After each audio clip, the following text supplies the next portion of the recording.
ओम शांति। 8 जनवरी सन 1967 की प्रातः class. In the morning class of 8th January 1967, पहले पेज का मध्यांत। in the end of the middle of the first page,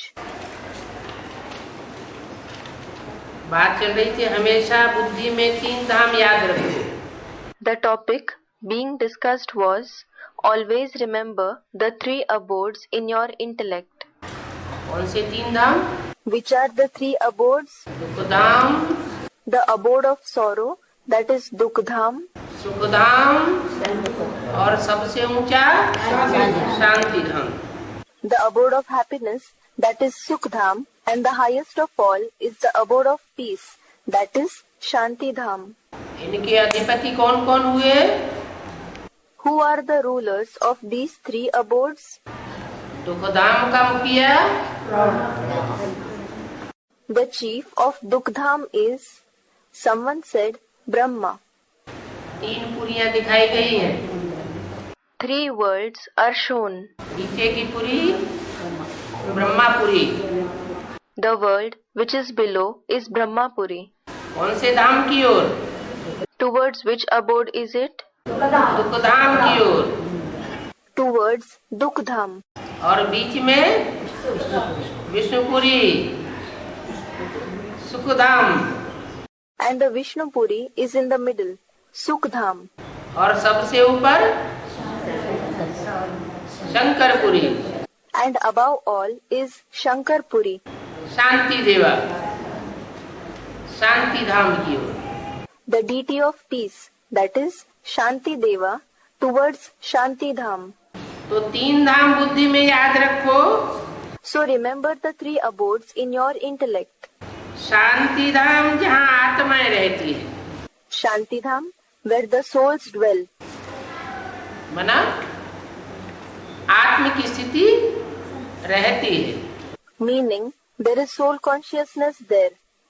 Sukhdham जहाँ के लिए तुम पुरुषार्थ कर रहे हो। Sukhdham, for which you are making purusharth, that is spiritual effort. आत्मा तो शांत स्वरूप है ही। The soul is already in the peaceful form. तुम आत्माएं शांत स्वरूप हो, You souls are in the peaceful form. लेकिन करना क्या है? But what should you do? कोई को बुखार आ रहा हो If someone is catching fever, तो पहले वो बुखार से छुटकारा पाना चाहेगा, शांति चाहेगा, बुखार से मुक्ति चाहेगा। so first, will he wish to be relieved of his fever?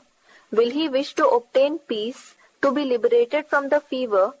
या रसगुल्ला खाना चाहेगा? Or will he long to eat Rasgulla, a kind of Indian sweet? पहले मुक्ति चाहिए। Foremost, he wants liberation. मुक्ति माना शांति। Liberation means peace. फिर उससे ऊंची चीज सुख चाहिए। Then he wants the thing which is superior to that, happiness. तो सुखधाम के लिए तुम पुरुषार्थ कर रहे हो। So, you are making purusharth for Sukhdham. क्यों? Why? क्योंकि अभी दुखधाम में हो। Because now you are in Dukhdham. दुखधाम शुरू होता है आधा कल्प के बाद। Dukhdham starts after half a cycle. भगवान को कहा ही जाता है heavenly God father. God is anyway called Heavenly God the Father.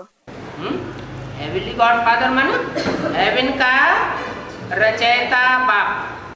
Heavenly God the Father means the Father who is the creator of heaven. वो कोई हेल नहीं स्थापन करते। He does not establish hell. Heavenly God father hello स्थापन नहीं करते हैं। Heavenly God the Father doesn't establish hell. क्या स्थापन करते हैं? What does he establish? Heaven स्थापन करते हैं। He establishes heaven. Heavenly God father है। He is Heavenly God the Father. तो हेवन में रहने वाले देवताओं को रचता है। So he creates deities who live in heaven. देवताएं पहले क्या थे? What were the deities previously? मनुष्य थे। They were human beings. नर से क्या बनाता है? नारायण बनाता है। What does he make them from Nar, that is man? He makes them Narayan. बाप कहते हैं मैं तो सुखधाम स्थापन करता हूँ। The father says, I establish only sukhdham. है? शांतिधाम स्थापन नहीं किया जाता। Shantidham is not established. Shantidham तो है ही है। Shantidham already exists anyway. आत्मा शांत स्वरूप है। The soul is in the peaceful form. आत्मा का देह शांत है। The nation of the soul is peace. वो क्रिएट नहीं किया जाता। And it is not created. Sukhdham create किया जाता है। Sukhdham is created. सुखधाम की रचना रची जाती है। The creation of Sukhdham takes place. जो पहले नहीं था वो स्थापन किया जाता है। The one which did not exist previously is created. तो मैं सुखधाम का रचयिता हूँ। So I am the creator of Sukhdham. Sukhdham स्थापन करता हूँ। I establish Sukhdham. बाकी ये हार और जीत का खेल है। As for the rest, this is the play of defeat and victory. अभी माया रूपी रावण पर तो श्रीमत से जीत पाते हो। You are now conquering Maya, the form of Ravan, by following Srimad. 2500 साल से तुमने माया रूपी रावण पर मनुष्य मत से और मन मत से हार खाई। For 2500 years, you were defeated by Maya, the form of Ravan, due to following the human directions and the directions of your mind. अभी संगम युग में Now, in the confluence age, श्रेष्ठ से श्रेष्ठ बाप आया हुआ है। the most elevated father has come. तो मन मत और मनुष्य मत पर अब नहीं चलना है। So, you should not follow the direction of your mind and the human directions now. अगर आप चलेंगे If you follow them now, तो फिर भी जन्म जन्मांतर हार खाते रहेंगे। you will be defeated again, birth after birth. आधा कल्प के बाद जब रावण राज्य शुरू होता है तो इनको कहा जाता है अंधे की औलाद अंधे। After half a cycle, when Ravan's kingdom begins, they will be called the children of the blind ones are blind. Gita Bhagavat में भी अक्षर है। There are such words even in the Gita and the Bhagavad. अंधे धृतराष्ट्र की औलाद कौरव अंधे थे।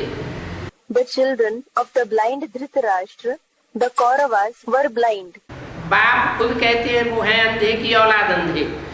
The father himself says they are the blind children of the blind ones. उनके माँ बाप ही अंधे थे। Their parents were themselves blind. Dhritarashtra भी अंधे और धृतराष्ट्री उसने भी जानबूझ करके आंखों पर पट्टा बांधा हुआ था।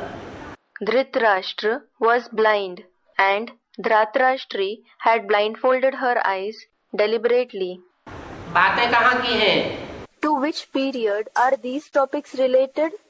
इस समय संगम युग में Now in the confluence age, जो भी गांधारी का पार्ट बजाने वाली है the one who is playing the role of Gandhari, ऐसे नहीं कि उसकी बुद्धि में ज्ञान नहीं है। it is not so that there is no knowledge in her intellect. जब से एडवांस नॉलेज निकली तब से Ever since the advanced knowledge emerged, registered post से उनके पास सारी एडवांस नॉलेज आदि से ही भेजी जाती रही। all the points of knowledge were being sent to her through registered post from the very beginning. उन्हें अंदर से सारी बात का ज्ञान है। She has the knowledge of everything within her. लेकिन बाहर से दिखाने के लिए अहंकार के आधार पर आंखों पर पट्टा बांधा हुआ है, जैसे जानबूझ के बांधा है।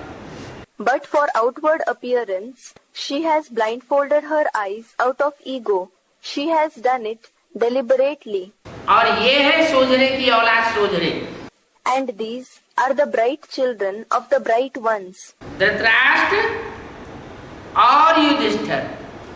Dhritarashtra and Yudhishthir. नाम काम के आधार पर पड़े हैं शास्त्र में। The names are given according to the act performed. ये काम कहाँ किया है? Where was this act performed? संगम युग में काम किया है। It was performed in the confluence age. Dhritarashtra, राष्ट्र माना धन संपत्ति। Dhritarashtra. Rashtra means wealth and property. जिसने सारी धन संपत्ति को अपने कब्जे में करके रखा। The one who kept all the wealth and property under his control. अपने बच्चों को लाडला समझ करके अपने बच्चों को सौंप दिया। Considering his own children as the beloved ones, he handed it over to them. और पांडवों को सुई की नोक के बराबर भी राज्य नहीं दिया। And he did not even give a kingdom, that is space, as small as a pinpoint to the Pandavas. तो सब घर के बैठ गया। So he took possession of everything. धारण करके बैठ गया तो उसका नाम क्या पड़ा? Dhritarashtra. He sat and controlled everything. So what was he named? Dhritarashtra. और उसके अपोजिट में? And opposite to him, students replied, Yudhishthir. धर्म युद्ध लड़ने वाला। Was the one who fought the war of justice. धारणाओं का युद्ध लड़ने वाला। The one who fought the war of dharana. युद्ध में, धारणाओं के युद्ध में स्थिर रहने वाला। The one who remained constant in the war of dharana, putting into practice the divine virtues. माया कितना भी हिलाए, लेकिन वो हिलने वाला नहीं। To whatever extent Maya may shake him, but he is not the one who shakes. देहं वा पातयामि, कार्यं वा साधयामि। Deham va patayami, karyam va sadhayami. That is, let the body perish, but the work must be accomplished. भले देह छूट जाए, और छूट भी गई। Even if the body departs, and it did depart. लेकिन देह छोड़ने के बाद भी उसने अपने लक्ष्य को नहीं छोड़ा। Still, he didn't leave his aim even after leaving the body. और सूक्ष्म शरीर धारण करके भी वो आत्मा अभी भी सेवा कर रही है। By adopting a subtle body, that soul is still carrying on the service. तो धृतराष्ट्र और Yudhishthir. Thus, there are Dhritarashtra and Yudhishthir. तुम बच्चे युद्ध के मैदान में अभी स्थिर हो। You children are now steady in the battlefield. ये भी बुद्धि में धारण करना है और समझाना है। You should also imbibe this in your intellect and explain it to others. अंधों की लाठी बन घर का रास्ता बताना है। You have to show the way home by becoming a stick for the blind ones. क्योंकि सभी इसको भूल गए। इसको Since everyone has forgotten it. What? जो शांतिधाम घर है उसको सब भूले बैठे हैं। Everyone has forgotten Shantidham, which is our home. कहते भी हैं कि एक नाटक है। They do say it is a drama. परंतु इसकी लाखों वर्ष आयु, हजारों वर्ष आयु कह देते हैं। But they say that its duration is 100,000s or thousands of years. बाप समझाते हैं रावण ने तुमको कितना अंधा बनाई दिया। The father explains that Ravan has made you so blind. अभी बाप सब बातें समझा रहे हैं।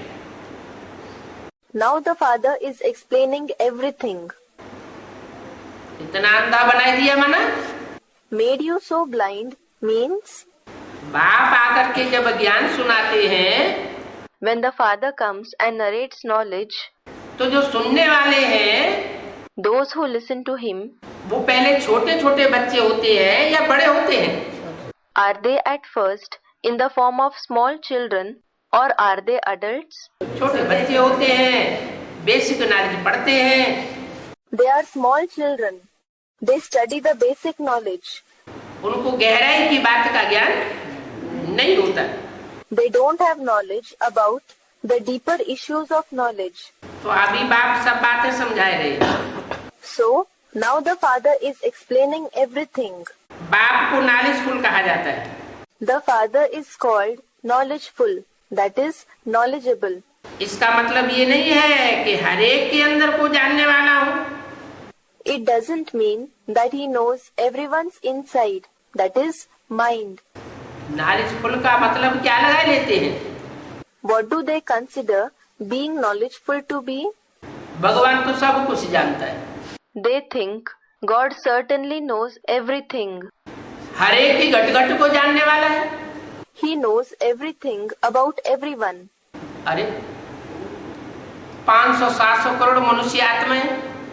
अरे, there are 5 to 7 billion human souls. और अनगिनत कीड़े मकोड़े पशु पक्षी जानवर.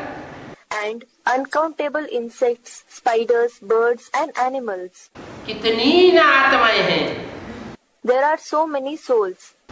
उन सबके घट-घट को जानने की जरूरत है. Is there any need to know everything about all of them? जरूरत ही नहीं. There is no need at all. वो तो आकर के मुख्य मुख्य पाठधारियों के पाठ को खोलता है. He comes and discloses the parts of the main actors. उन मुख्य पाठधारियों के आधार पर Based on those main actors, जो भी उनको फॉलो करने वाले हैं फॉलोअर्स, उनके भी नंबरवार पार्ट खुलते जाते हैं. the parts of all those who follow them, their followers, are also disclosed one after the other according to their number. That is, the importance of their role. बाकी कीड़े मकोड़े पशु पक्षी आत्माओं के तो पार्ट की खुलने की बात है ही नहीं. Other than this, there is no question at all of any disclosure of the roles of the souls of the insects, spiders, animals and birds. तो मैं घट-घटवासी नहीं हूँ. Hence, I am not the one who resides in everything. अंतर्यामी नहीं हूँ. Neither am I the one who knows everyone's inside. वो तो रिद्धि सिद्धि वाले सीखते हैं. That is learnt by those who practice black magic. That is riddhi siddhi. क्या What? कि इनके अंदर क्या बात चल रही है हम बता सकते हैं. That they will say, we can say what is going on in his mind.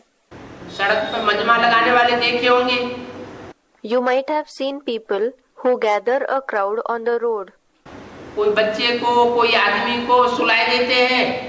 They make some child or man lie down उसमें सोल का प्रवेश कराए देते हैं. and make a soul enter them. और वो सोल बताती है बताओ इसकी जेब में क्या है. And that soul responds, when it is asked, say, what is there in his pocket? तो वो बताता है 100 का नोट है 5 का नोट है ये सिक्के हैं. He answers, there is 100's note, 5's note and these particular coins. तो ये तो रिद्धि सिद्धि की बातें हैं. So, these are topics related to black magic. ये अल्पकाल की रिद्धि सिद्धि से कोई स्वर्ग स्थापन नहीं हो सकता. The establishment of heaven does not take place by these short-lived practices of black magic. ये तो चमत्कार वाली बातें हैं. These are the matters of miracles. चमत्कार भगवान आकर के नहीं करता. God does not come and perform magic. भगवान आकर के बाजीगर बनेगा क्या? Will God become a magician when he comes? भगवान बाजीगर नहीं है. God is not a magician. वो तो यथार्थ बात आकर के बतलाता है He comes and speaks about the reality. कि कैसे ये दुनिया स्वर्ग बनती है और कैसे ये दुनिया नरक बनती है. How this world becomes heaven and how this world becomes hell. मैं आता हूँ जो पढ़ाई पढ़ाता हूँ. I come, whatever knowledge I teach, उस पढ़ाई को प्रैक्टिकल जीवन में धारण करते हैं तो ये दुनिया उनके लिए स्वर्ग बनती है. the ones who inculcate it practically in their life, this world becomes heaven for them. जो प्रैक्टिकल धारण करते हैं. For for those who inculcate it in practice. और नर माना मनुष्य, And Nar means human being. मनुष्य जो कुछ पढ़ाते हैं, Whatever human beings teach, जो भी सिखाते हैं, whatever they teach, उससे दुनिया नरक बनती है। the world becomes hell through that. नर से क्या बनती है? नरक। What is made by Nar? Narak, that is hell. माना नरक करने वाला है नरक। Meaning, a Nar is going to make Narak. नरक अर्थ ही ऐसा है। Narak, the very meaning is that. नर जो करे सो नरक। Whatever Nar that is man makes is Narak, hell. नर माना मनुष्य, Nar means human being. और भगवान जो करे सो स्वर्ग। And whatever is made by God is heaven. भगवान क्या करता है? What does God do? भगवान स्वर्ग बनाता है। God creates Swarg, that is heaven. स्वर्ग का अर्थ क्या है? What does Swarg mean? स्व माना आत्मा, Swa means soul. ग माना गया, आत्म की स्थिति में गया। Ga means Gaya, that is went. The soul went into the soul conscious stage. भगवान को देह है ही नहीं। God does not have a body at all. भगवान को अपना रथ है? Does God have his own chariot? अपना रथ है ही नहीं। He does not have a chariot of his own at all. वो तो सदैव आत्मा है, He is always a soul. इसलिए उसको क्या कहते हैं? सदा Shiv. Hence, what is he called? Sada Shiv. वो सदैव शिव है। He is always Shiv, that is benevolent. सदैव आत्मा है, He is always a soul. कभी भी देहभान में आता ही नहीं। He never comes in body consciousness at all. किसी रथ में प्रवेश भी करता है मुकर्रर रथ में, तो भी देहभान में आकर के कोई कार्य नहीं करता। Even if he enters in a chariot, in the permanent chariot, he never performs any act by becoming body conscious. देहभान में आकर के नहीं बोलता, He does not talk with body consciousness. देहभान में आकर के नहीं देखता, He does not see with body consciousness. देहभान के वाइब्रेशन नहीं छोड़ता। He does not emit vibrations which are body conscious. जो कुछ करता है Whatever he does, वो स्वर्ग स्थापन करने के निमित्त बनता है, that becomes instrumental in establishing heaven. या बनाता है, Or he makes others instruments in the establishment of heaven. तो बाप कहते हैं, So, the father says, मैं सुखदाता हूँ, I am the giver of happiness. Sukhdham स्थापन करने वाला हूँ। I am the one who establishes sukhdham. वो रिद्धि सिद्धि वाले तो तुम्हारे अंदर की बातें सुनाई देते हैं। Those who practice riddhi siddhi will disclose the thoughts within you. परंतु नॉलेज का ये अर्थ नहीं है। But the knowledge does not mean this. किसी एक आदमी के अंदर क्या चल रहा है सो बताए देना। To disclose what is going on in a person's mind. ये तो बाप की ही महिमा है, जिसको कहा जाता है ज्ञान का सागर। It is the praise of only the Father who is called the ocean of knowledge. आनंद का सागर, सुख का सागर, The ocean of bliss, the ocean of happiness. तो प्रैक्टिकल में आकर के ऐसा पार्ट भी बजाता है। So he comes and plays such a part in practice. कोई मुकर्रर रथ के द्वारा बजाता है। He plays it through the same permanent chariot. मनुष्य तो कह देते हैं वो अंतर्यामी है। Human beings just say that he is the one who knows everyone's mind, that is Antaryami. 8 जनवरी 1967 की वाणी का दूसरा page. Second page of the Vani dated 8th January 1967. अरे वो अंतर्यामी है, एक एक की घटकी, एक एक के दिल की अंदर की बात जानता है।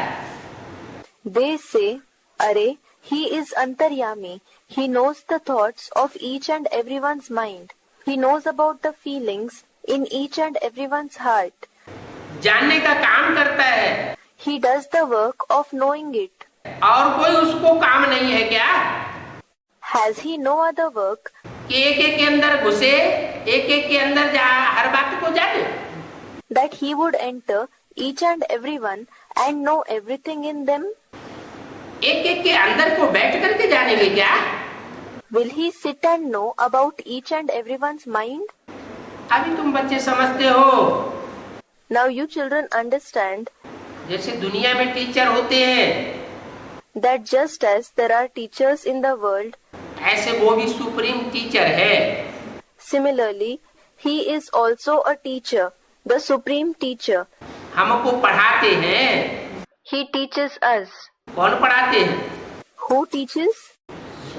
सामान्य टीचर नहीं पढ़ाते। It is not a simple teacher who teaches us. Supreme teacher पढ़ाते हैं, वो रूहानी बाप भी है। The supreme teacher teaches us. He is also the spiritual father. पढ़ाने वाला रूहों का बाप है।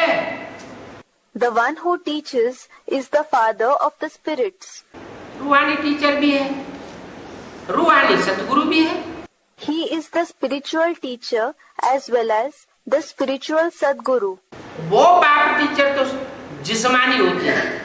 Those, that is, worldly fathers and teachers are physical. और मैं रूहानी बाप, रूहानी टीचर, रूहानी सतगुरु। And I am the spiritual father, the spiritual teacher and the spiritual Sadguru. वो बाप टीचर सदगुरु अलग अलग होते हैं।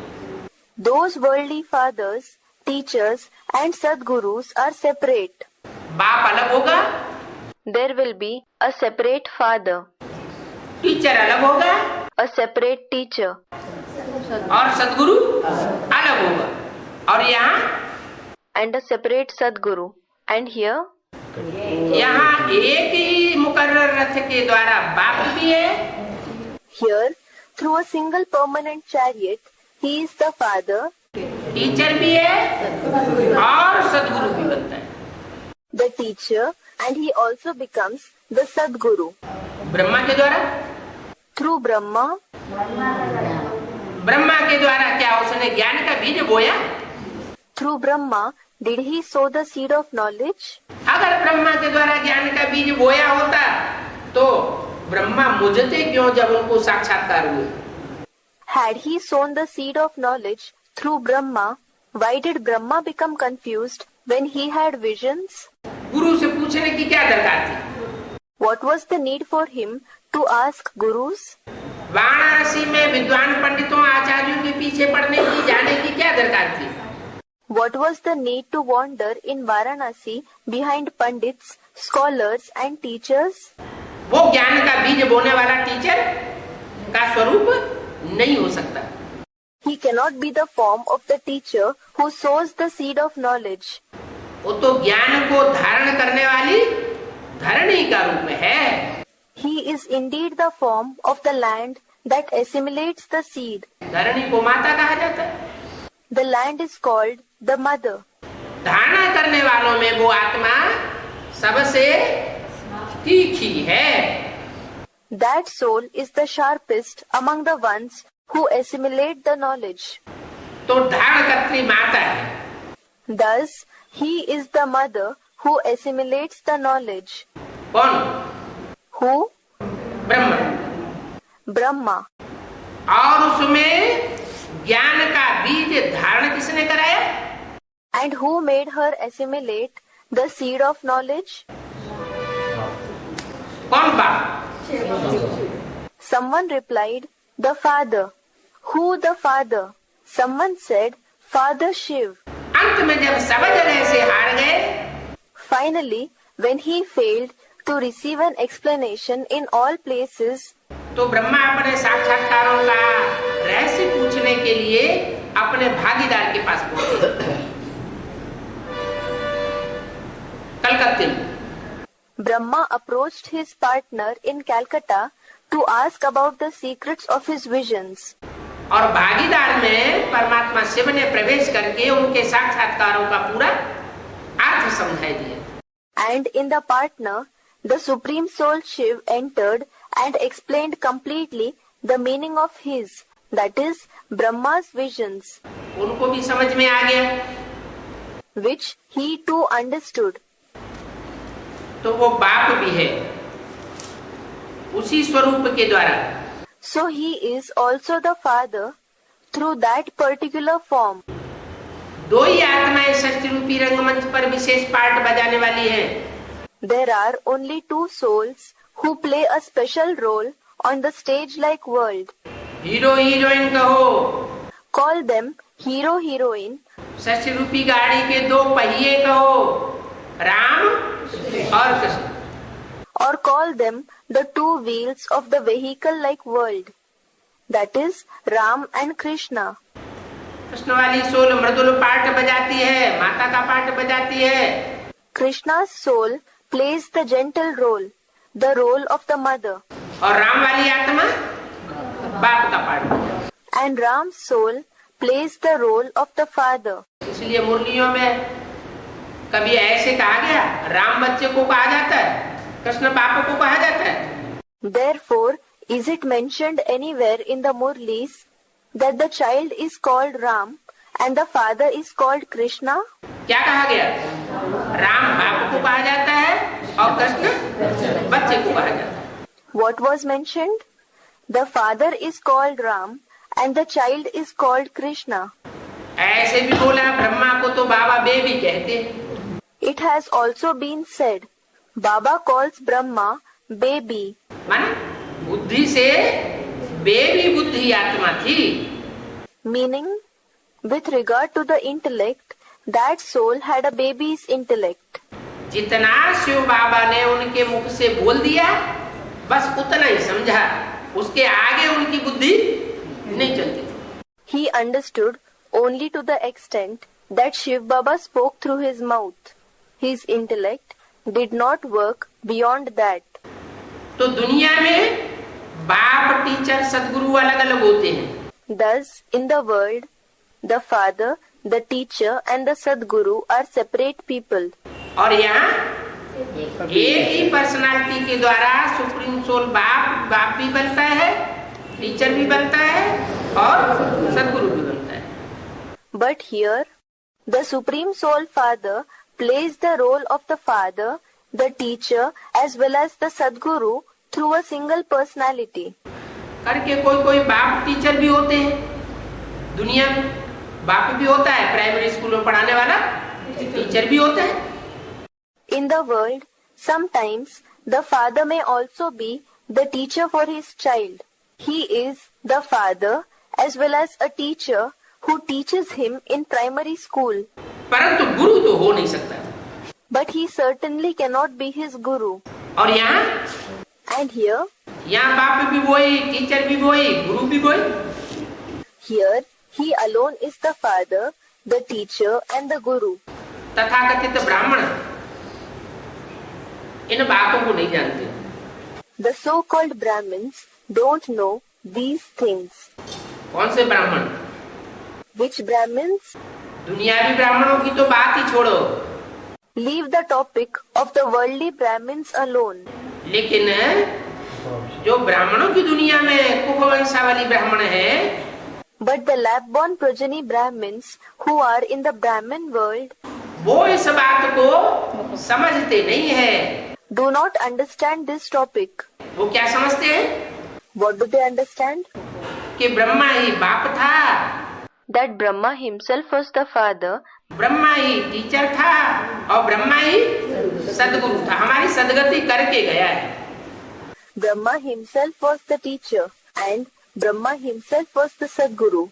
He brought about our Sadgati, that is true salvation, and then left. अरे सदगति जो करके जाएगा उसका हार्ट फेल होगा। Will the one who brings about Sadgati have a heart failure? सदगति करने वाले ब्रह्मा को याद करेंगे तो उनकी भी क्या गति होगी? If someone remembers Brahma who brings about Sadgati, what will be their fate as well? उनको भी अकाले मौत शरीर छोड़ना पड़ता है। They too will have to leave their body untimely. और ढेर सारे ब्रह्मा कुमार कुमारी जो ब्रह्मा के स्वरूप को याद करते हैं, And many Brahma Kumar Kumaris who remember the form of Brahma सदगुरु मानते हैं, उनका भी हाल क्या होता जाता है? and accept him as the Sadguru, what happens to them as well? वो भी अकाले मौत में शरीर छोड़ते जा रहे हैं। They too are leaving their body untimely.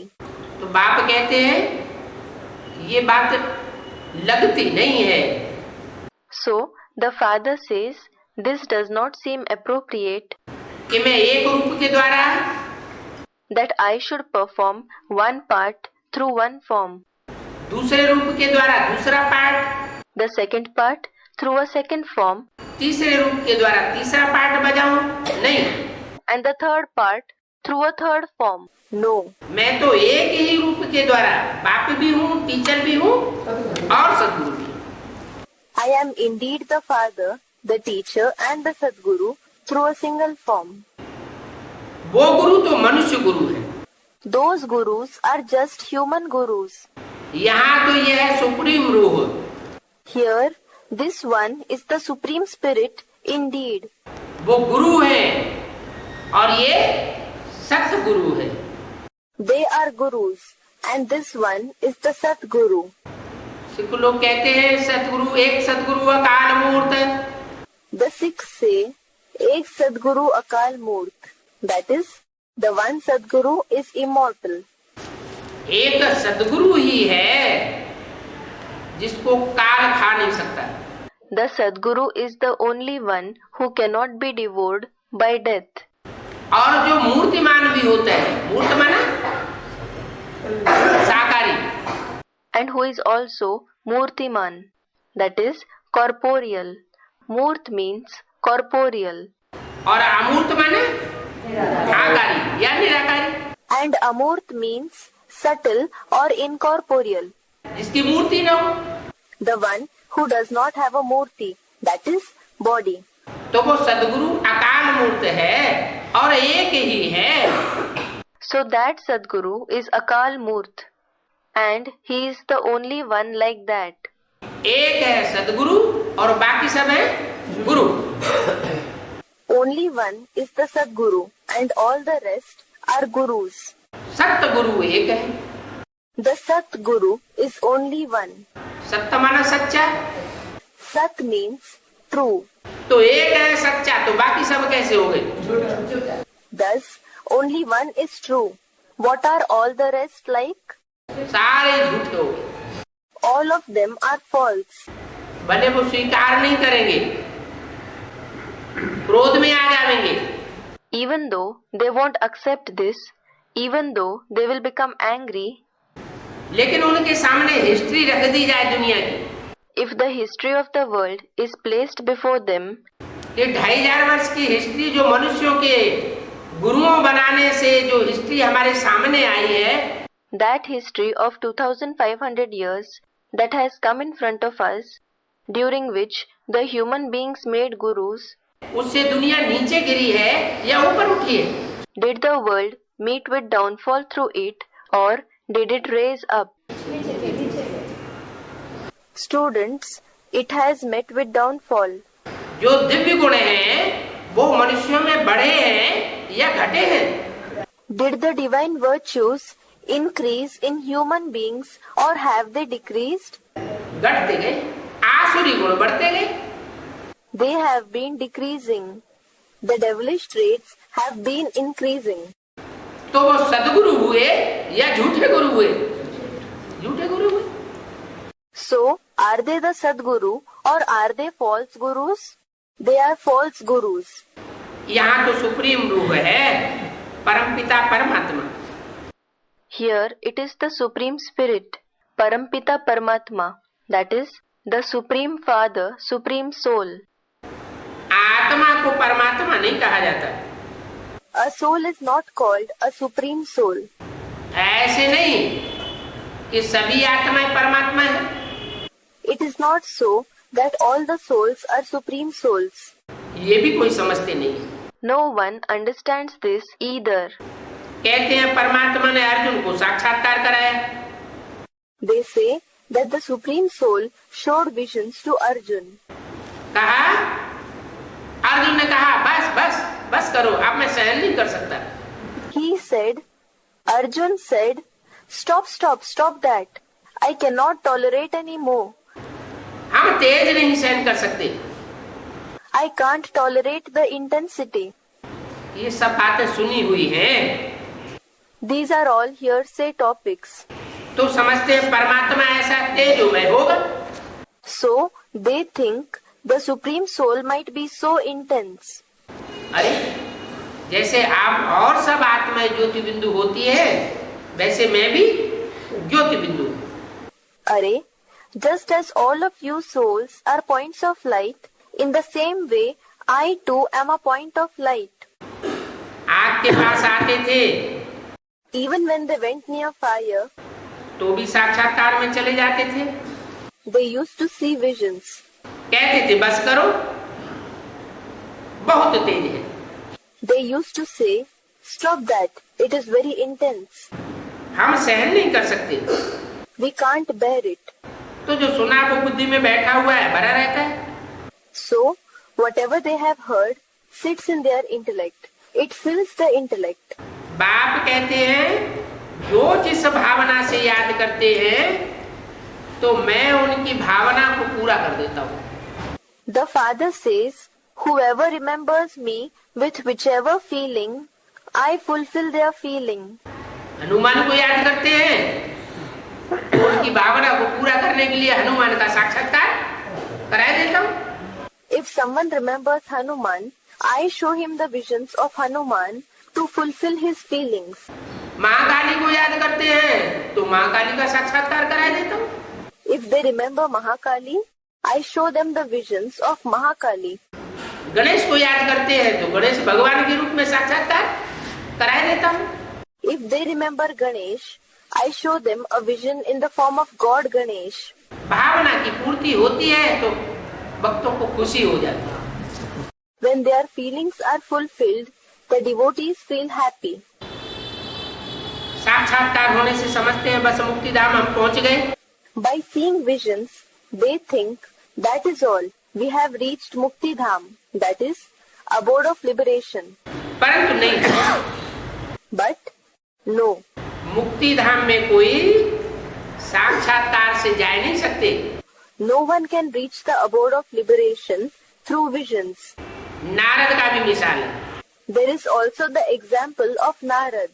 वो शिरोमणि भक्त गाया हुआ है। He is praised as the Shiromani Bhakt, that is, an elevated jewel among devotees. क्या नाम रखा है? What name was given to him? Somebody said Shiromani. शिरोमणि भक्त का नाम क्या रखा? What was the elevated jewel among devotees named as? Narad. Narad. नार माना जल, द माना देने वाला, जो दूसरों को ज्ञान जल देता था। Nar means jal, that is water. The implies dene wala, that is the one who gives, the one who used to give water of knowledge to others. झांझ बजा बजा के कहता रहता था, चलो बैकुंठ, चलो Baikunth. He played the cymbal and kept saying, let's go to Vaikunt, that is heaven, let's go to Vaikunt. और खुद But he himself, नरक की दुनिया में घूमता रहता था। he used to wander about in the world of hell. तो दूसरों को कोई ज्ञान दे और खुद ज्ञान को धारण न करे। So, if someone gives knowledge to others and does not put it into practice himself, तो उसको भक्त कहेंगे या ज्ञानी आत्मा कहेंगे? then will he be called a devotee or a knowledgeable soul? भक्त आत्मा कहेंगे। He will be called a devotee soul. इसलिए बोला भक्ति आती है रावण से। Hence it was said that bhakti comes from Ravan और ज्ञान आता है राम से। and knowledge comes from Ram. Ravan Ravan, जैसे ब्रह्मा के हाथों में वेद जाते हैं। Just as the Vedas and scriptures are shown in the hands of Brahma, वैसे रावण के हाथों में भी वेद शास्त्र दिखाए जाते हैं। in the same way, Vedas and scriptures are shown in the hands of Ravan too. प्रकांड विद्वान था, He was a great scholar, लेकिन कर्म कैसे थे? but what were his actions like? है? ऐसे भ्रष्ट कर्म थे कि पराई स्त्री को चुराने के प्लान बनाता रहता था। They were so unrighteous acts that he constantly planned to kidnap others' wives, चोरी करके भी ले जाता था। and he did kidnap them. अब पराई बहू बेटियों को चोरी करना ये ज्ञानी आत्मा का काम है क्या? Well, is it the work of a knowledgeable soul to kidnap others' daughters and daughters-in-law? नहीं, No. ज्ञानी आत्मा चोर चकार नहीं हो सकती। A knowledgeable soul cannot be a thief or a robber. ज्ञानी आत्मा तो कर्मों की गुह्य गति को जानने वाली होगी। A knowledgeable soul certainly will be the one which has knowledge of the deep dynamics of karma.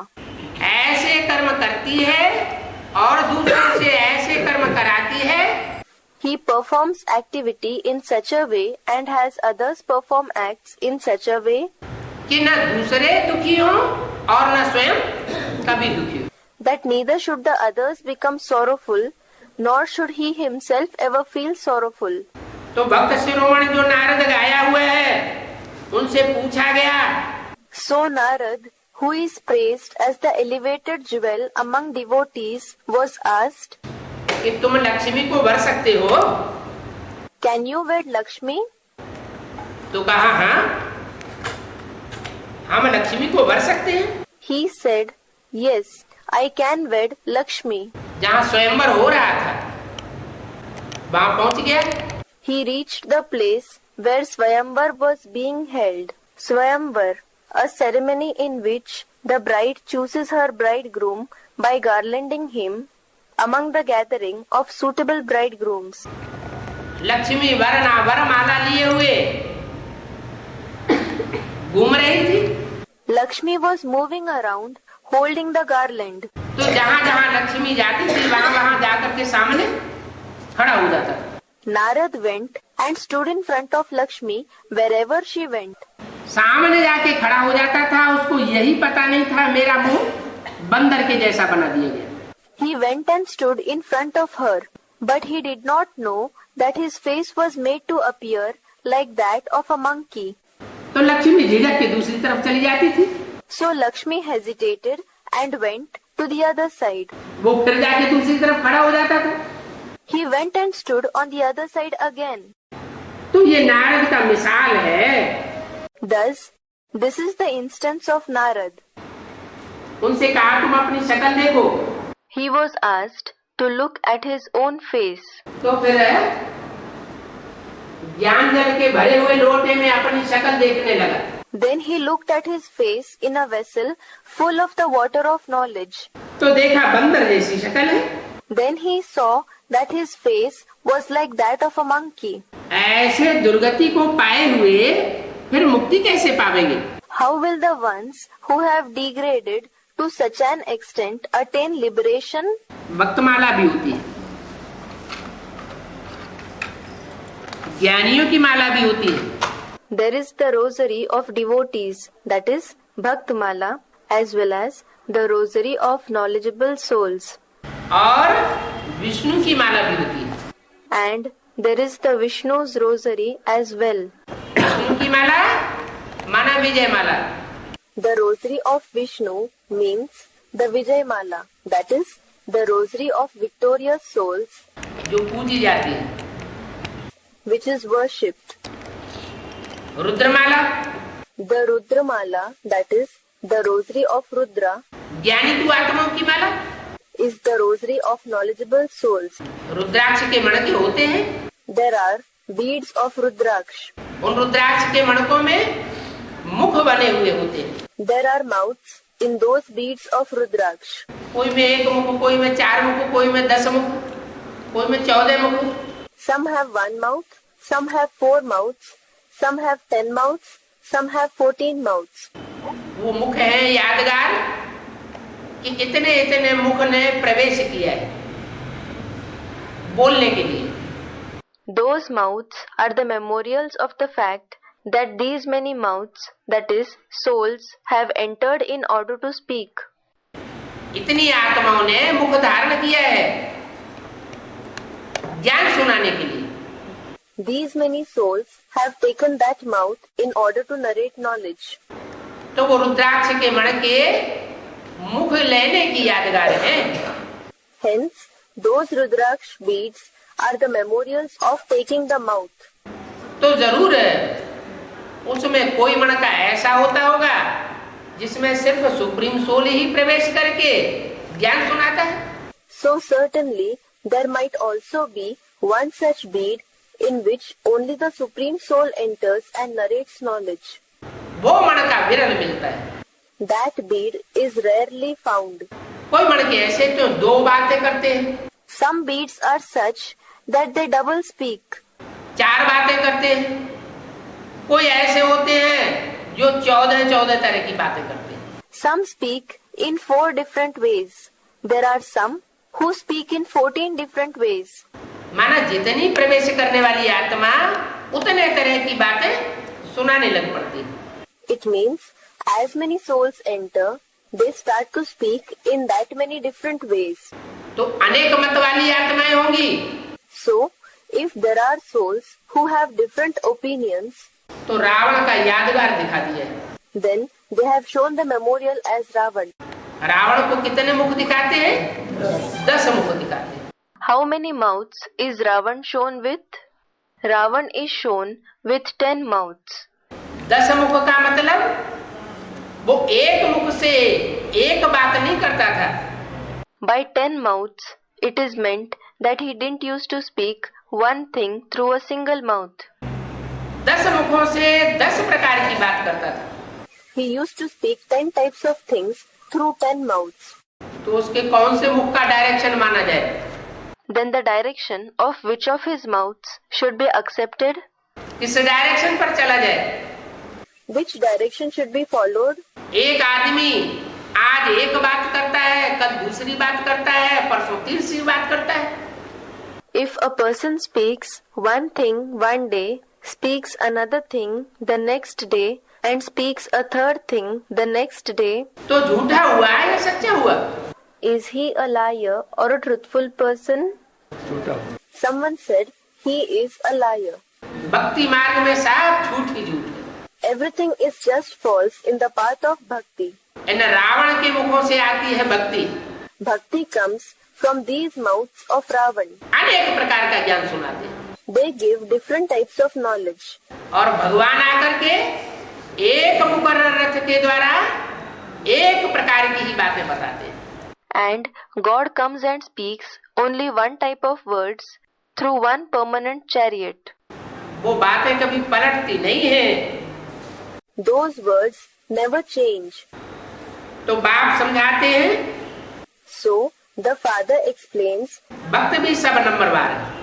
that the devotees are also number wise, that is, with different intensity of devotion. तुम बच्चों को माया से बड़ा खबरदार रहना. You children should be very careful with Maya. माया ऐसा उल्टा काम बराबर करा लेती है जो बाद में रोना पड़े. Maya makes you perform opposite actions in such an accurate way that you will have to weep later. ऐसे रोते हैं कि भगवान आया परंतु हम वर्षा नहीं ले सके. They weep in such a way, saying, God came, but we were not able to obtain the inheritance. फिर भी भगवान के आने के बावजूद भी हम प्रजा में दास दासियां जाकर के बनेंगे. In spite of the arrival of God, we will go and become servants and maids among the subjects. है? भगवान आया, हमने जाना. God came, we understood. पहचाना. We recognized him. सरेंडर भी हुए. We even surrendered ourselves. फिर ऐसा क्या हुआ? Then what happened? जो दास दासी बन पड़ते हैं. That they go and become servants and maids? हैं? ऐसी क्या कथा कहानियां बन गई? What kinds of stories were enacted? अरे एक बाप की मत पर न चल करके और मनुष्यों की मत पर या मन मत पर चल पड़ते हैं। Without following the directions of one father, they start following the directions of other human beings or according to the wish of their mind. तो ऐसे फिर दास दासी बनते हैं। So such ones then become servants and maids. इसलिए बाप पहले ही समझा देते हैं। Therefore, the father explains beforehand, ताकि फिर पीछे पछताना न पड़े। so that you need not repent later on. जितना बाप को याद करते रहेंगे, The more you continue to remember the father, योगाग्नि से पाप भस्म होते रहेंगे। the more the sins will be destroyed through the fire of yoga. आत्मा सतो प्रधान सतयुग में होती है। The soul is sato pradhan in the golden age. पहले युग में आत्मा सतो प्रधान बनती है। The soul becomes sato pradhan in the first age. फिर क्या होता है? What happens later? इसमें खाद पड़ते पड़ते तमो प्रधान बन जाता है। It becomes tamo pradhan after being polluted. ये खाद कहाँ से आती है? From where does this alloy come? है? सतयुग की जो आत्माएं थी, 9 लाख आत्माएं थी, उनमें कहाँ से खाद पड़ गई? From where did the pollution take place in the golden age souls? The 900,000 souls? ऊपर से आत्माएं आई Souls came from above और वो ढेर की ढेर आत्माएं उतरती हैं। and lots of those souls come down. पहले जन्म में सिर्फ होती है 9 lakh In the first birth, there are only 900,000 souls. और दूसरे तीसरे चौथे 8वें जन्म में सतयुग में ढेर सारी आत्माएं उतरती हैं। And in the second, third, eighth birth of the golden age, many souls come down. तो उन आत्माओं के उतरने से Therefore, with those souls coming down ढेर आत्माओं के संग के रंग में आने से and by coming in the color of the company of those many souls, आत्मा जो 9 लाख वाली आत्माएं थी सतो प्रधान, वो भी सतो सामान्य बन पड़ती है। the 900,000 Satopradhan souls also become Sato Samanya. Treta में चांदी जैसी आत्माएं उतरती हैं। In the silver age, the silver-like souls come down. चांदी की तो वैल्यू बहुत कम होती है। In fact, silver has much less value, that is, compared to gold. सतयुग को कहा जाता है सोने के समान, त्रेता को कहा जाता है चांदी के समान। The golden age is said to be like gold. The silver age is said to be like silver. और फिर द्वापर में And then, in the copper age, तो आत्माओं की संख्या और ज्यादा उतरने वालों की बन जाती है। the proportion of souls that come down certainly increases still more. क्योंकि त्रेता के अंत की आबादी सिर्फ होती है 10 crore. Since at the end of the silver age, the population is only 100 million. और द्वापर में जो ऊपर से धर्मपिताएं आते हैं, And in the copper age, the religious fathers who come from above, Ibrahim, Buddha, Christ वगैरह वगैरह, और उनके जो फॉलोअर्स आते हैं ढेर के ढेर, like Abraham, Buddha, Christ, and so on, and a large number of their followers who come, उनके संग के रंग में आने से वो देवताएं सब नीची स्टेज में आ जाते हैं। due to being colored by their company, all the deity souls come into a degraded state. तांबे की खाद पड़ जाती है। The alloy of copper is mixed in them. कलयुग में लोहे जैसी आत्माएं, In the iron age, iron-like souls, करोड़ों की तादाद में, सैकड़ों करोड़ उतरती है और संग का रंग लगाती है। numbering millions and billions, come down and color the others with their company. उनके संग के रंग से सब काले तमो प्रधान बन जाते हैं। All the other souls become dark and tamopradhan due to the color of their company. जो 9 लाख श्रेष्ठ आत्माएं थी, The 900,000, that is lakhs, elevated souls, कोई ऐसा टाइम था कि वो 9 लाख सितारे there was a period when those 9 lakh stars, चैतन्य सितारे सारी सृष्टि पर ज्ञान की रोशनी चमकाए रहे थे, the living stars brightened up the entire world with the light of knowledge. फैलाए रहे थे, They spread the light of knowledge. वो सब काले तमो प्रधान बन जाते हैं। Later, they all become dark and tamopradhan. तब अंत में परमात्मा बाप इस सृष्टि पर आता है। Then at last, the Supreme Soul Father arrives in the world. बताते हैं He says, कि मैं आयरन एज जब पूरी होती है तब आता हूँ। I come at the completion of the Iron Age. Golden age, silver age, The Golden Age, the Silver Age, copper age और आयरन एज। the Copper Age and the Iron Age. अभी आयरन हो एज हो, फिर गोल्डन एज में जाना है। Now the Iron Age has to finish and then we have to go to the Golden Age. Pure बनने के बगैर आत्मा जा नहीं सकेंगी। Without becoming pure, the souls cannot go there. सोने को प्योर करने के लिए In order to purify gold, बहुत तीखी अग्नि जलानी पड़ती है। a very intense fire has to be lit.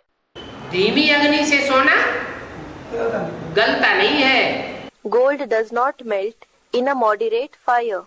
तीव्र अग्नि चाहिए। An intense fire is required. ये भी योगाग्नि है।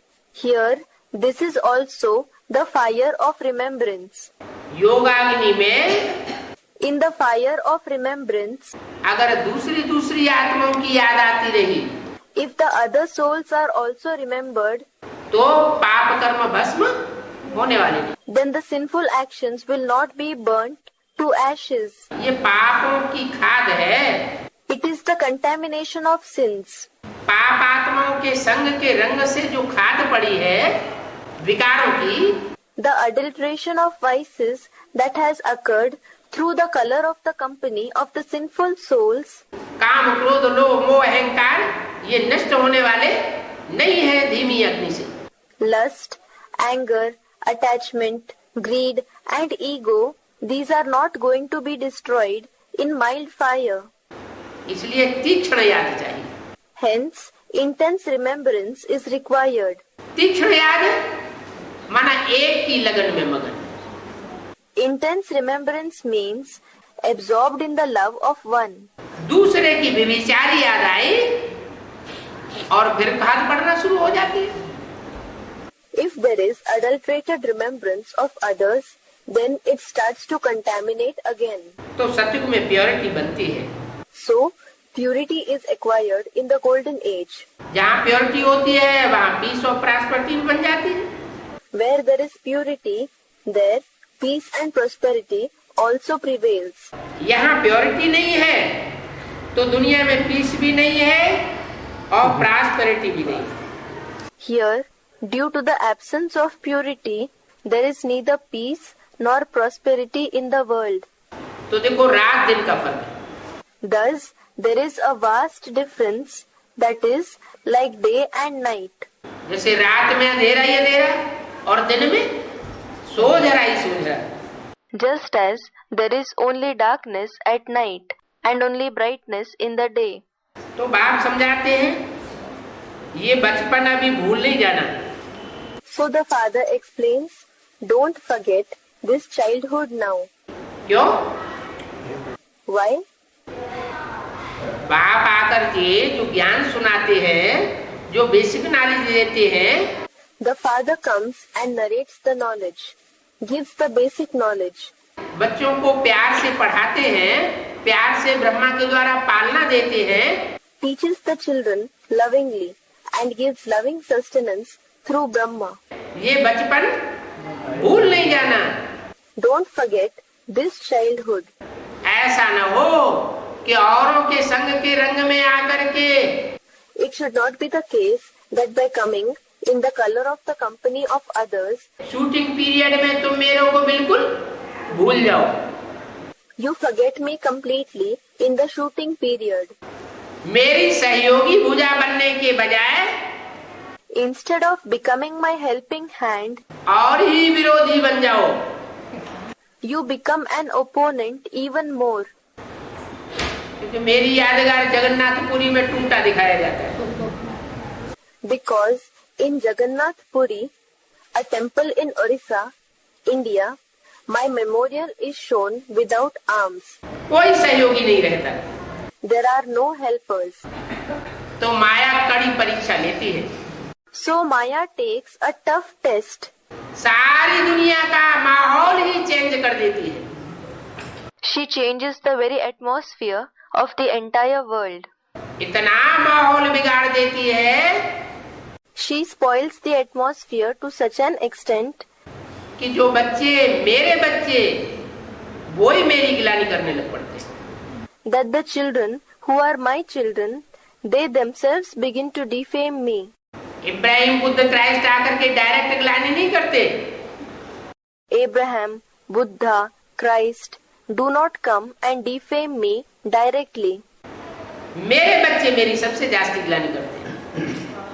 My children defame me the most. तो ये बचपन के दिन भुलाए नहीं देना.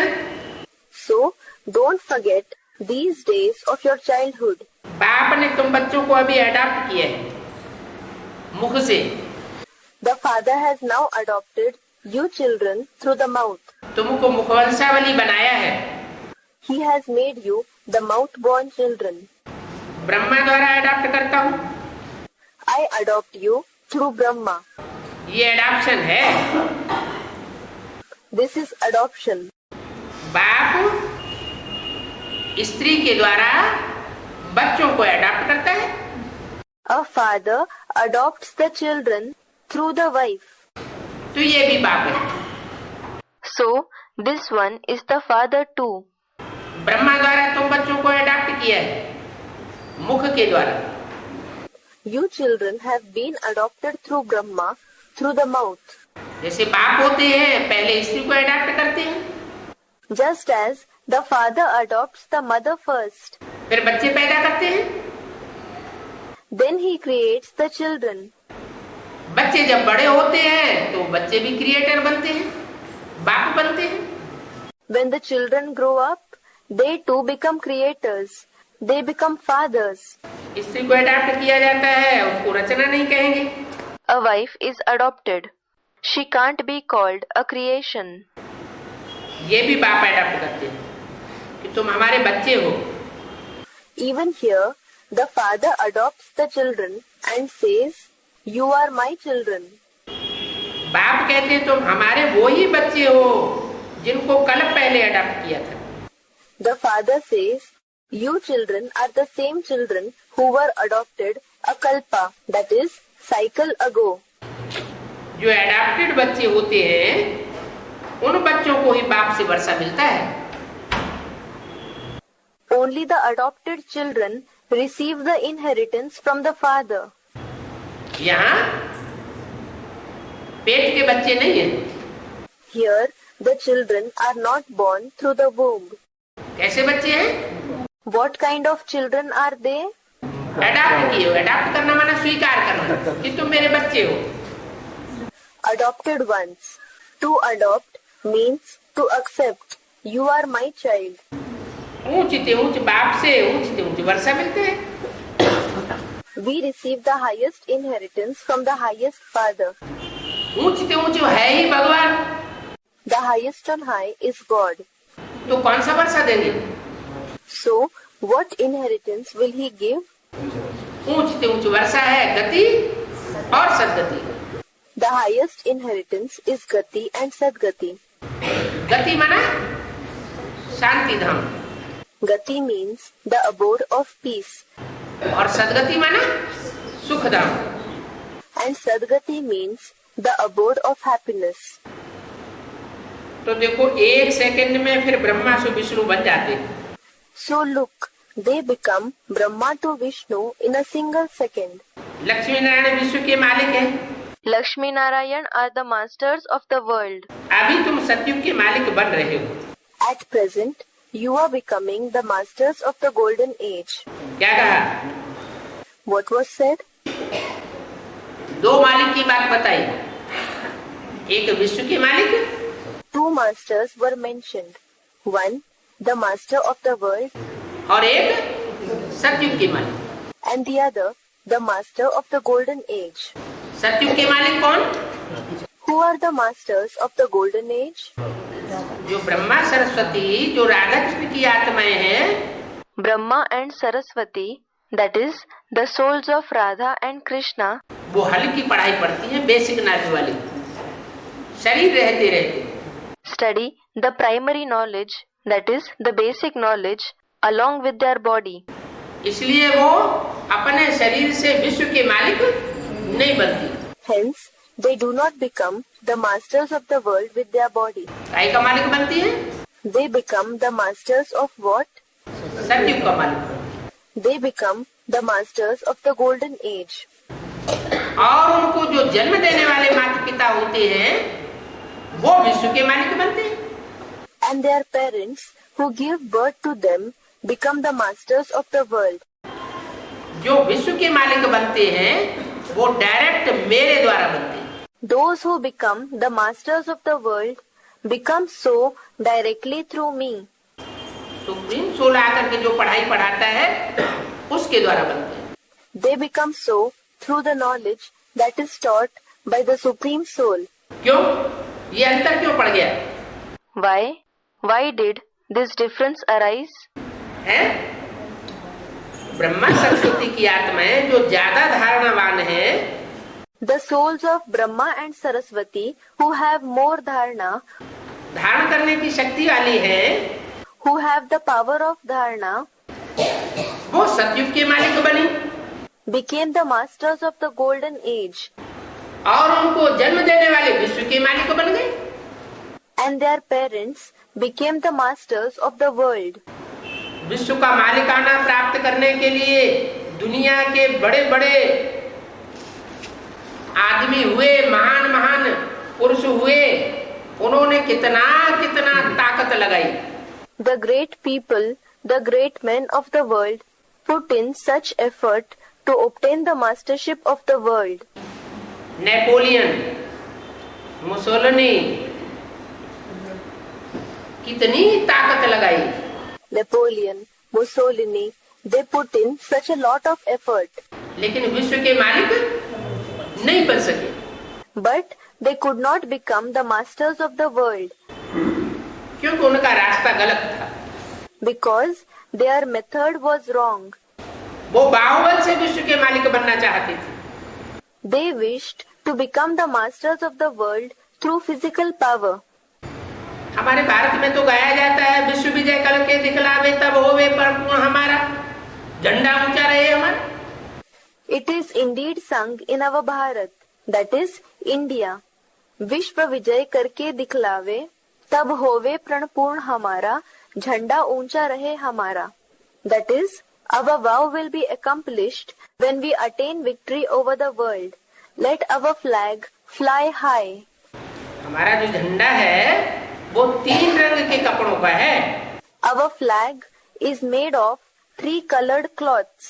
वो कपड़ा कहीं विश्व विजय नहीं करके दिखलाता है। That cloth does not ever attain victory over the world and show it.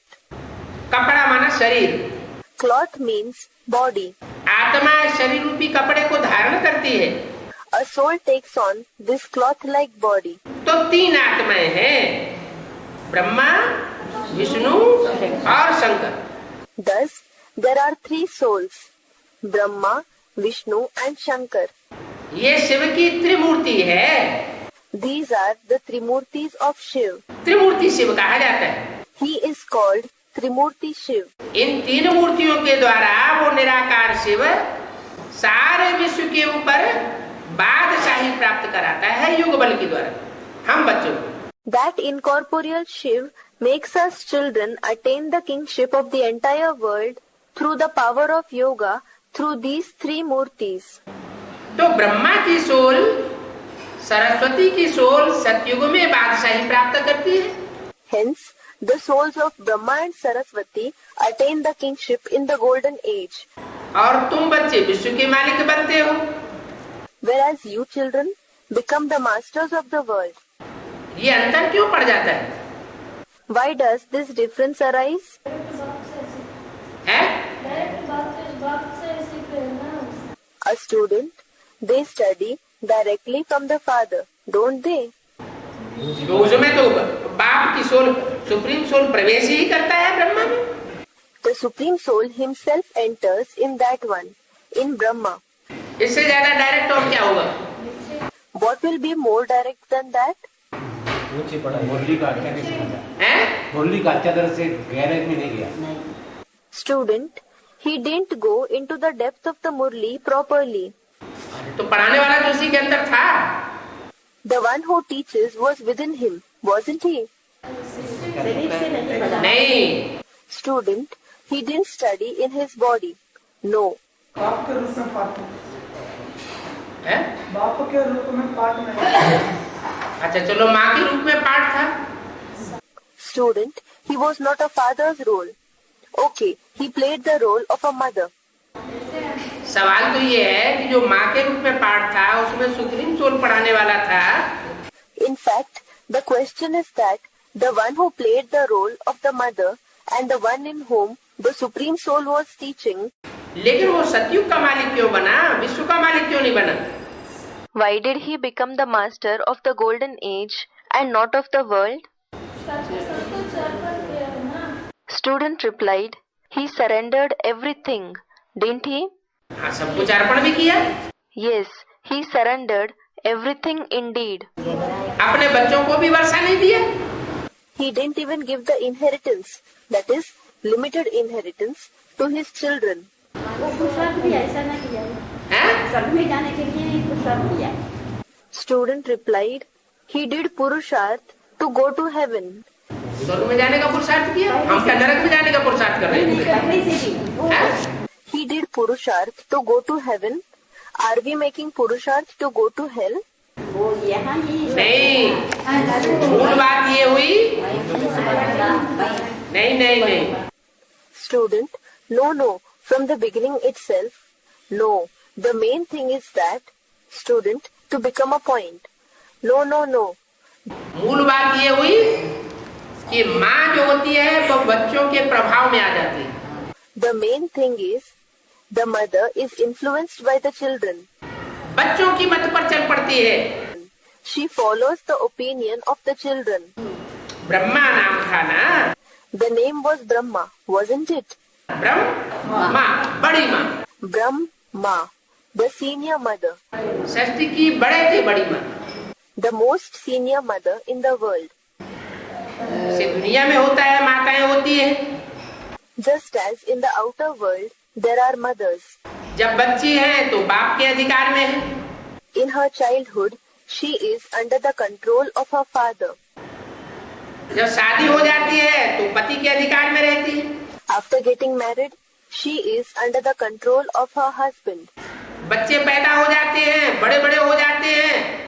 After the birth of children and after they grow up, खुदा न खास्ता पति ने शरीर छोड़ दिया। unfortunately, if the husband leaves his body, तो बच्चों के अधीन हो जाती है। she comes under the control of the children. तो माँ का स्वभाव संस्कार ही ऐसा होता है। Thus, it is the very nature and sanskar of a mother कि वो अधीन हो जाती है। that she comes under subordination. बाप के रूप में अगर बाप है, The father, if the father in the form of the father is a father in true sense, और रचना है, and if the creation is creation in true sense, तो बाप कभी अपनी रचना के अधीन नहीं होता है। then the father will not go under the control of his creation. तो माँ यज्ञ के आदि से ही जो फ्रिक्शन पड़ा था, So the mother, the friction that was created from the beginning of the yajna itself, उसमें वो राम बाप और राम की फॉलोअर आत्माएं, जो सूर्यवंशी आत्माएं थी, वो छोड़ करके चली गई। in it, the father Ram and the followers of Ram who belonged to the Sun dynasty left the yajna and went away. और जो विदेशी आत्माएं थी उन्होंने माँ के ऊपर आधिपत्य जमा लिया। And the foreign souls established control over the mother. अपने कंट्रोल में ले लिया, अपने तरीके से चलाती रही। They took her under their control and made her follow their ways. तो मनुष्य मत पर चल करके दुर्गति होती है या सदगति होती है? So, does following human directions lead to degradation or true salvation? दुर्गति होती है। It leads to degradation. दुर्गति का मतलब उनका पद जो है वो नीचा हो गया। Degradation means that their position was degraded. सतयुग में जाके राधा कृष्ण के रूप में जन्म लेंगे। They will go and be born in the form of Radha and Krishna in the golden age. सतयुग के नारायण बनेंगे। They will become the Narayan of the golden age. लेकिन विश्व के मालिक बन सकते नहीं बनते। But won't become the masters of the world. तो रात दिन का फर्क है। Thus, there is a vast difference, that is, like day and night. तुम सतयुग के मालिक बन रहे हो। You are becoming the masters of the golden age. अभी संपूर्ण नहीं बने हो। You have not yet become complete. बन रहे हो। You are becoming so. तुम अभी रूहानी सेवा करते हो, इसलिए तुम बहुत ऊंचे हो। Now, you are doing spiritual service. Hence, you are very elevated. Shiv बाबा भी पतितों को पावन बनाते हैं। Shiv Baba is also converting the impure ones into pure. तुम भी पतितों को पावन बनाते हो। You also convert the impure ones into pure ones. बाप के सहयोगी बनते हो। You become cooperative to the Father. Ravan ने कितना नालायक बुद्धि बनाया। Ravan has made your intellect worthless. अभी फिर बाप लायक बनाकर विश्व का मालिक बनाते हैं। Now, the Father makes you the master of the world after making you worthy. ऐसे बाप को फिर पत्थर में, भित्तर में, ठिक्कर में कैसे डाल देते हैं? How you have put such a Father in stones, walls and lumps of mud, that is, patthar, bhittar, thikkar. सर्वव्यापी बता देते हैं। You call him omnipresent. तो पत्थर में पत्थर की पूजा करते हैं। So, in stones, you start worshipping stones. पत्थर को भगवान समझ लेते हैं। You consider stones to be God. तो पत्थर में व्यापी हुआ ना। So this shows he became present in the stones, didn't he? ठिक्कर में, मिट्टी के ढेले में भगवान व्यापी समझते हैं। You think that God is present in thikkar, in lump of mud. क्या मतलब हुआ? What does it mean? इसकी शूटिंग कहाँ होती है? Where does the shooting of this take place? कैसे? Student replied, in the confluence age. How? जो पत्थर बुद्धि मनुष्य हैं, The human beings with a stone-like intellect, ज्ञान की गहराई को इशारे से समझते ही नहीं है, who do not understand the depth of knowledge through signs at all, उनमें भी भगवान को व्यापक समझ लेते हैं। God is considered to be present in them as well.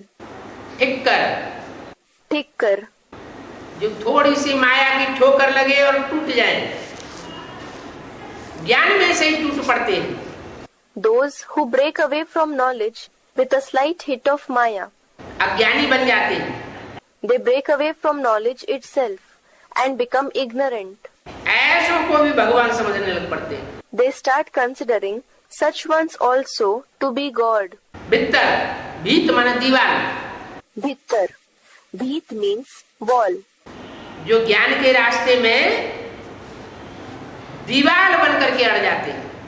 That is, those who become a barrier in the path of knowledge. न खुद आगे बढ़ते हैं, न दूसरों को आगे बढ़ने देते हैं।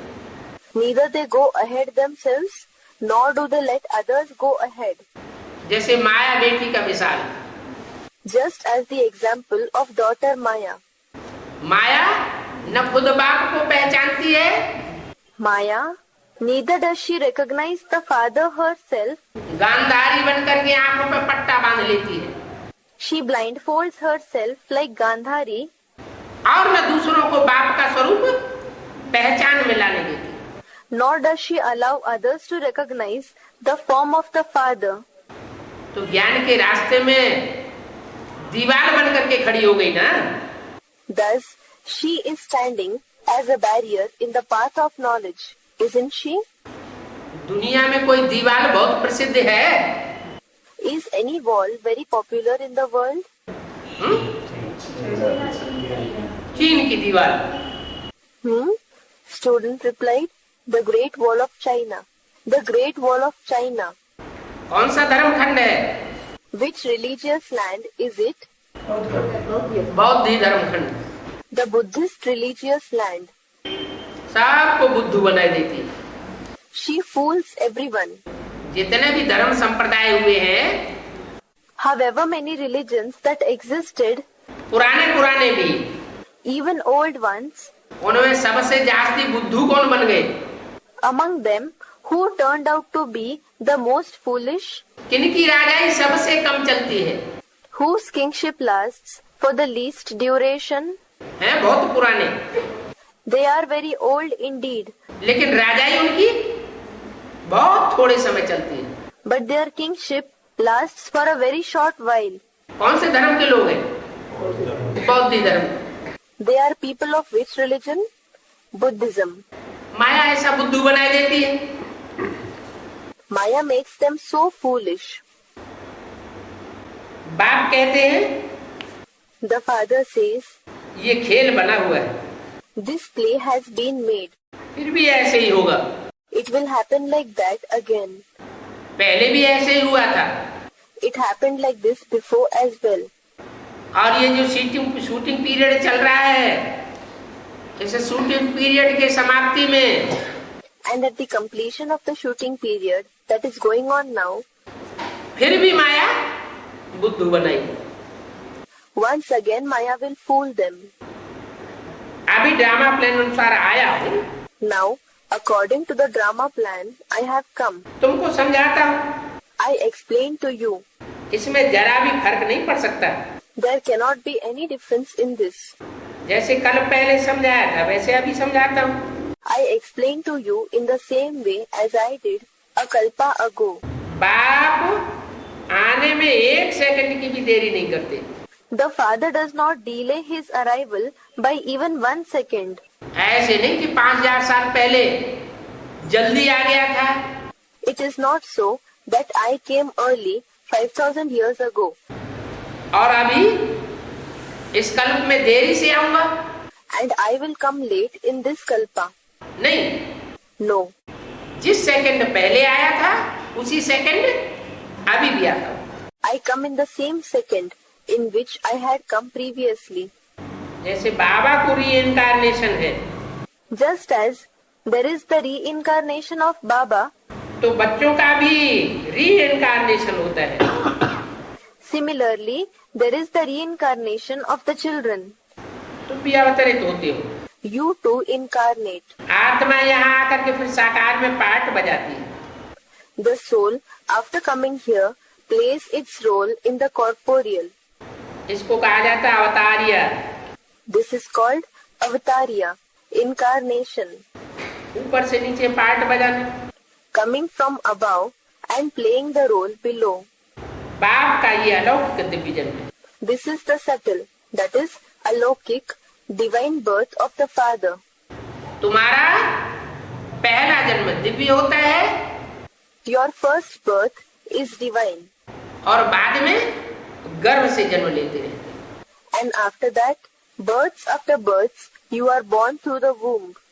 जो भी मनुष्य आत्मा है, All the human souls, पहला जन्म दिव्य जन्म होता है। their first birth is a divine birth. कोई में प्रवेश करके By entering someone, आत्मा सुख भोगती है, दुख नहीं भोगती है। a soul experiences happiness and not sorrow. बाद में हर एक आत्मा नीचे उतरती जाती है। Later on, each and every soul descends दुख का पाठ शुरू हो जाता है। and the role of sorrow begins. Shri Krishna को तो माता के गर्भ से जन्म मिला। Sri Krishna was born from the womb of a mother. बाप खुद कहते हैं, The father himself says, मुझे भी इस सृष्टि पर आकर के प्रकृति का आधार लेना पड़ता है। I too have to take the support of nature after coming to this world. माना 5 तत्वों से बने पुतले का आधार जब तक मैं नहीं लेता हूँ, Meaning, until I take the support of the doll made up of 5 elements, तब तक मैं अपना कार्य नहीं कर सकता। I can't perform my work. मैं इस तन में प्रवेश करता हूँ। I enter this body. ये मुकर्रर तन है। This is the permanent body. ये कौन कहता है? Who says this? कोई ये जिरह करे? Students replied, the Supreme Soul Shiv. If someone starts arguing, देखो सन 67 की मुरली में तो ये लिखा है। look, in the Murli of 67, it has been written like this. क्या? What? क्या लिखा है? What is written? कि ये मुकर्रर तन है। That this is the permanent body. तो ब्रह्मा का तन मुकर्रर तन हुआ ना? So, Brahma's body is the permanent body, isn't it? मुरली बोल रही है। The Murli says so. अरे मुरली बोल तो रही है। Student said something. Arey, the Murli is certainly saying so. लेकिन कहते कौन है? But who is saying it? Brahma के मुख से कहने वाला किस रूप में कह रहा है? The one who is saying it through the mouth of Brahma is speaking in which form? बाप के रूप में कह रहा है। He is speaking in the form of the father. तो ब्रह्मा तो माँ का रूप है। But Brahma is the mother's form. वो बाप का रूप तो है ही नहीं। He is not the form of the father at all. बाप का रूप होता तो मुक्ति और जीवन मुक्ति का वर्षा दे करके जाता। Had he been the form of the father, he would have gone after giving the inheritance of Mukti and Jivan Mukti. Mukti, liberation. Jivan Mukti, liberation in life. Sukhdham का वर्षा दे करके जाता है। He would have gone after giving the inheritance of the abode of happiness. मुरली में लिखा हुआ है In the Murli it is written, कि ब्रह्मा द्वारा स्वर्ग की स्थापना, the establishment of heaven is taking place through Brahma. तो स्वर्ग की स्थापना हुई द्वारा। So, did the establishment of heaven take place through him? द्वारा माने मीडिया। Through means media. तो जिस ब्रह्मा के द्वारा स्वर्ग की स्थापना ही नहीं हुई, So the Brahma, through whom the establishment of heaven was not accomplished at all, वो बाप का रूप नहीं हो सकता। he can't be the form of the father. वो माँ का रूप था। He was the form of the mother. इसलिए यहाँ बोला बाप खुद कहते हैं। Hence, it is mentioned here that the father himself says, यह मुकर्रर तन है। this one is the permanent body. यह This one? यह कहकर के किस तरफ इशारा किया? Towards what did he indicate, saying this one? Lakshmi Narayan का चित्र बाजू में रखा होता था। The picture of Lakshmi Narayan used to be placed nearby. उस तरफ कहा। He indicated that and said, ये मुकर्रर तन है। this is the permanent body. दूसरे कोई में कभी आते ही नहीं है। He never comes in any other body. है? नारायण के ही तन में आते हैं जो नर से नारायण बनता है। Does he come only in the body of Narayan, who becomes Nar to Narayan? Brahma में नहीं आते क्या? Doesn't he come in Brahma? 108 बच्चों में नहीं आते क्या? Doesn't he come in the 108 children? आते हैं, लेकिन He does come in them. But हाँ, someone said something. Yes, सदा काल के लिए, पूरा कार्य संपन्न करने के लिए नहीं आते। he does not come in them constantly to complete the task. हाँ, इन बच्चों में कब मम्मा बाबा आ सकते हैं मदद करने के लिए। Yes, in these children, Mamma Baba can come sometimes in order to help. कब अनन्य बच्चे भी आ सकते हैं। Sometimes Ananya Bacche, that is, such children, there are none other like them, can also come. आगे हमको भी बुलाते थे। Previously, we were also invited. 36 प्रकार का भोजन बनाते थे। 36 types of dishes were made. ये बच्चे भी जानते हैं. These children also know it. आपस में ये बच्चे सारा दिन बहलते रहते थे. These children used to amuse themselves the whole day. Om Om Shanti.